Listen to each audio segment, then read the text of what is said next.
Polity का ही हमारा lecture 1 है। इसमें हम भारतीय संविधान के निर्माण से संबंधित महत्वपूर्ण एमसीक्यूज को कवर करेंगे। ये एमसीक्यूज हमने टॉपिक वाइज कवर किए हैं ताकि आप आसानी से चीज़ों को समझ सकें और पेपर के दौरान आपको चीज़ें आसानी से याद आ सकें। तो चलिए स्टार्ट करते हैं। पहला क्वेश्चन है, सर्वप्रथम भारत में संविधान सभा के गठन का विचार किसने रखा था? तो आपके ऑप्शन है जयप्रकाश नारायण, सरदार वल्लभ भाई पटेल, जवाहरलाल नेहरू या एम.एन. रॉय। तो राइट आंसर है एम.एन. रॉय।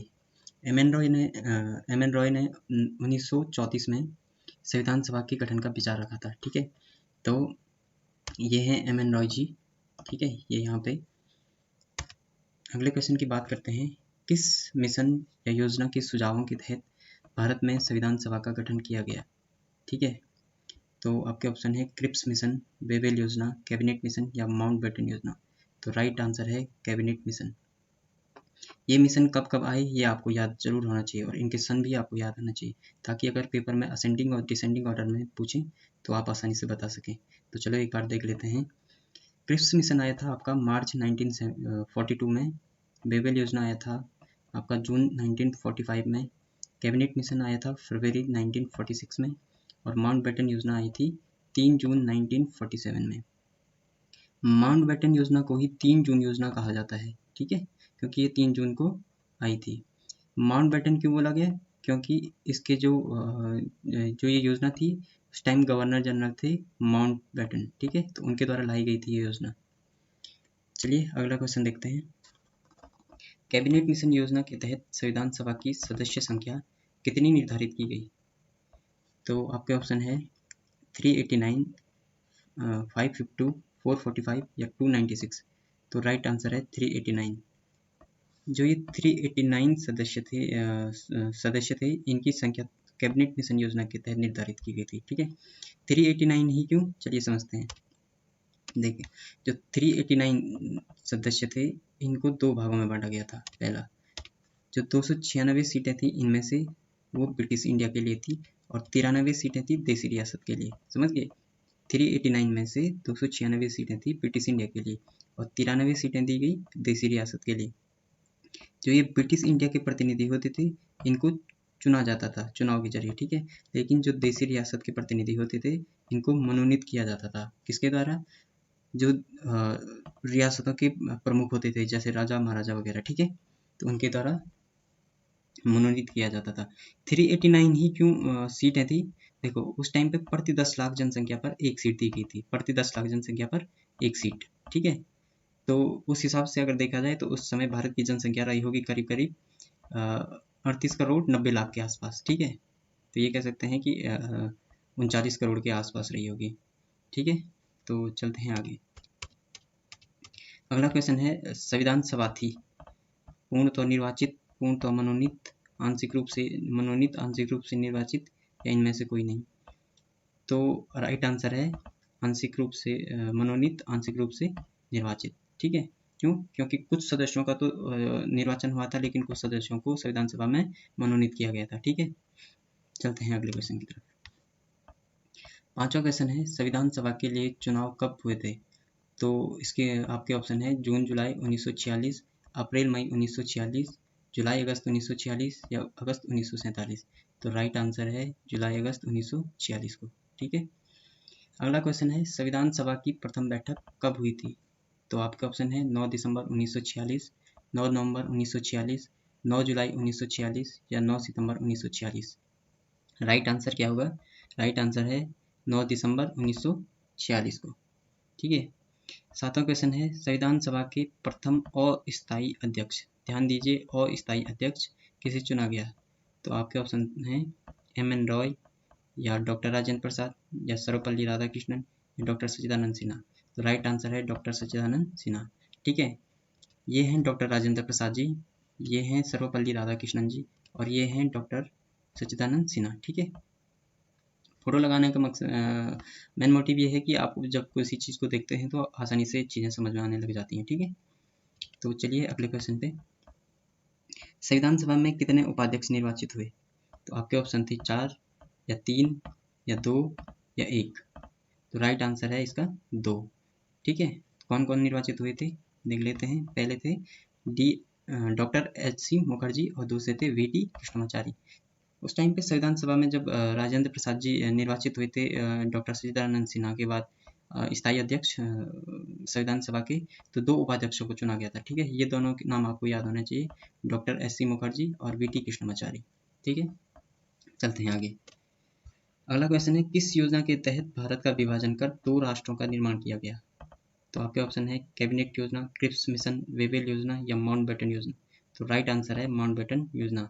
मैंने पिछली स्लाइड में बताया था कि इसे 3 जून योजना भी कहा जाता है। अगर ऑप्शन में होगा 3 जून योजना तो 3 जून योजना को आपको टिक करना है। ठीक है, ये 3 जून योजना क्यों होती है पिछली स्लाइड में बताई थी, क्योंकि ये लागू हुई ये योजना आई थी 3 जून 1947 को। ठीक है, किसके द्वारा आई थी? तो नाम से ही जाहिर है कि माउंटबेटन के द्वारा। ठीक है, गवर्नर जनरल थे उस टाइम पे। अब बात करते हैं 10वां क्वेश्चन की, उद्देश्य प्रस्ताव किसके द्वारा और कब संविधान सभा में प्रस्तुत किया गया? आपके ऑप्शन है डॉक्टर राजेंद्र प्रसाद 13 दिसंबर 1946, डॉक्टर बी.आर. अम्बेडकर 14 नवंबर 1946, मोतीलाल नेहरू 13 दिसंबर 1946 या जवाहरलाल नेहरू 13 दिसंबर 1946। तो राइट आंसर है जवाहरलाल नेहरू 13 दिसंबर 1946। ठीक है, जो उद्देश्य प्रस्ताव था इसी के द्वारा हमारे संविधान की प्रस्तावना बनी है। ठीक है, जो संविधान सभा में उद्देश्य प्रस्ताव पेश किया गया था, यही बात में संविधान सभा की प्रस्तावना बनी। ठीक है, अब बात करते हैं अगले क्वेश्चन की। मुस्लिम लीग के भारतीय संविधान सभा से अलग हो जाने के बाद संविधान सभा के सदस्यों की संख्या कितनी रहेगी? तो आपके ऑप्शन है 299, 289, 300 या 420। तो राइट आंसर है 299। ठीक है, देखो जो 389 सीटें थी उसमें से 90 सीटें कम हो गई थी जब मुस्लिम लीग के सदस्यों ने संविधान सभा से अलग हुए, तो 90 सीटें कम हुई थी। ठीक है, तो आगे बढ़ते हैं। अगला क्वेश्चन है, संविधान सभा ने कब राष्ट्रमंडल में भारत की सदस्यता का सत्यापन किया? तो आपके ऑप्शन है मई 1947 में, मई 1949 में, मई 1950 में या मई 1948 में। तो राइट आंसर है मई 1949 में। ठीक है, ये वाला सेकंड ऑप्शन। बात करते हैं अगले क्वेश्चन की। तो संविधान सभा ने कब राष्ट्रगान, राष्ट्रगीत को अपनाया और देश के पहले राष्ट्रपति को चुना? ये तीनों चीजें, राष्ट्रगान, राष्ट्रगीत और देश के पहले राष्ट्रपति का चुनाव एक ही दिन किए गए थे। ये बहुत मोस्ट इम्पोर्टेंट क्वेश्चन है, इससे क्वेश्चन आने वाले एग्जामों में क्वेश्चन बनने की संभावना है। ठीक है, तो आपके ऑप्शन है 22 जुलाई 1947, 26 जनवरी 1950, 14 नवंबर 1949 या 24 जनवरी 1950। तो इसका राइट आंसर है 24 जनवरी 1950 को। 24 जनवरी 1950 को ही संविधान सभा की अंतिम बैठक हुई थी। ठीक है, अगर पूछा जाए कि संविधान सभा की अंतिम बैठक कब हुई थी, तो 24 जनवरी 1950 को। और ये 3 चीज़ें उस दिन अपनाई गई थी, राष्ट्रगान, राष्ट्रगीत और भारत के पहले राष्ट्रपति का चुनाव। किसे चुना गया था भारत का पहला राष्ट्रपति? डॉक्टर राजेंद्र प्रसाद जी को। ठीक है, डॉक्टर राजेंद्र प्रसाद। तो चलते हैं आगे। अगला क्वेश्चन है, प्रांतीय संविधान समिति के अध्यक्ष कौन थे? प्रांतीय संविधान समिति के अध्यक्ष कौन थे? तो आपके ऑप्शन है जवाहरलाल नेहरू, सरदार वल्लभ भाई पटेल, जे.बी. कृपलानी या डॉक्टर राजेंद्र प्रसाद। तो इसका राइट आंसर है सरदार वल्लभ भाई पटेल। ठीक है, सरदार वल्लभ भाई पटेल। देखो संविधान में जो संविधान सभा के द्वारा 8 समितियां गठित की गई थी। जो समितियां तो बहुत थी, लेकिन जो मोस्ट इंपॉर्टेंट समितियां हमारे एग्जाम के दृष्टिकोण से वो 8 थी। ठीक, 8 हैं। कौन कौन सी हैं आइए देखते हैं। देखो संघीय ये 8 समितियां हैं। ठीक है, इसमें से पहली है संघीय शक्तियां संबंधी समिति, इसके अध्यक्ष थे जवाहरलाल नेहरू। दूसरा संघीय संविधान समिति, इसके भी जवाहरलाल नेहरू। फिर प्रारूप समिति के डॉक्टर बी.आर. अम्बेडकर। मौलिक अधिकार, अल्पसंख्यक एवं जनजाति और अपवर्जित क्षेत्रों संबंधी सलाहकार समिति के अध्यक्ष थे वल्लभ भाई पटेल। प्रक्रिया विषयक नियमों संबंधी समिति के अध्यक्ष थे डॉक्टर राजेंद्र प्रसाद। संचालन समिति के अध्यक्ष भी डॉक्टर राजेंद्र प्रसाद थे। और राज्यों से संबंधित समिति के अध्यक्ष थे जवाहरलाल नेहरू। और प्रांतीय संविधान समिति के अध्यक्ष थे वल्लभ भाई पटेल। जो ये क्वेश्चन अभी हमने डिस्कस किया। ठीक है, चलते हैं आगे। अब बात करें 15वें क्वेश्चन की। तो राज्यों के लिए समिति या राज्यों से समझौता करने वाली समिति के अध्यक्ष कौन थे? तो अभी हमने वैसे डिस्कस किया था। तो आपके ऑप्शन है जवाहरलाल नेहरू, डॉक्टर राजेंद्र प्रसाद, बी.आर. अम्बेडकर या सरदार पटेल। तो आई होप आपको पता होगा, इसका राइट आंसर है जवाहरलाल नेहरू। देखो ये है राज्यों से संबंधित समिति और इसके अध्यक्ष थे जवाहरलाल नेहरू। ठीक है, चलते हैं आगे। 16 क्वेश्चन है, निम्नलिखित में से कौन प्रारूप समिति के सदस्यों में नहीं है? निम्नलिखित में से कौन प्रारूप समिति के सदस्यों में से नहीं है? तो आपका ऑप्शन है डॉक्टर के.एम. मुंशी, एन. माधव राव, सैयद मोहम्मद सदाउल्लाह या जी.वी. मावलंकर। तो राइट आंसर है जी.वी. मावलंकर। ये प्रारूप समिति के सदस्यों में से नहीं थे, ये 3 थे। प्रारूप समिति का गठन कब किया गया था? 29 अगस्त 1947 को। ठीक है, 29 अगस्त 1947 को। इसमें टोटल 7 सदस्य थे। डॉक्टर भीमराव अंबेडकर इसके अध्यक्ष थे और बाकी 6 सदस्य।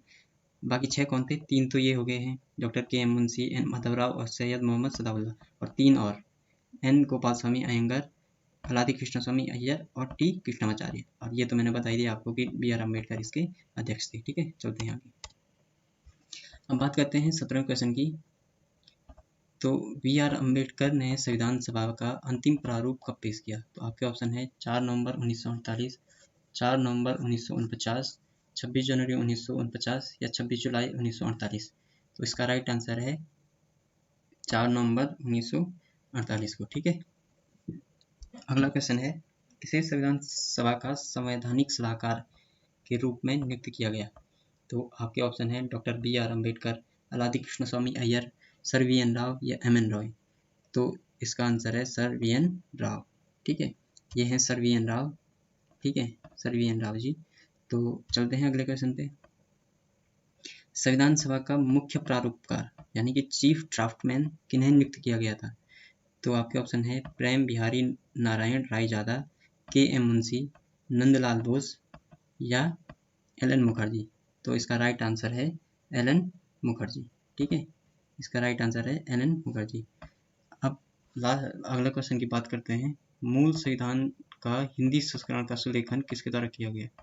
तो आपके ऑप्शन है नंदलाल बोस, प्रेम बिहारी नारायण रायजादा, बसंत कुमार वैद्य या जी.वी. मावलंकर। तो इसका राइट आंसर है बसंत कुमार वैद्य। ठीक है, तो आई होप आपको ये वीडियो पसंद आई होगी। अगर आपको ये वीडियो पसंद आई है तो लाइक करें, शेयर करें, सब्सक्राइब करें और आगे की वीडियो देखने के लिए चैनल को ज़रूर सब्सक्राइब कर दें। ठीक है, चलते हैं, थैंक यू।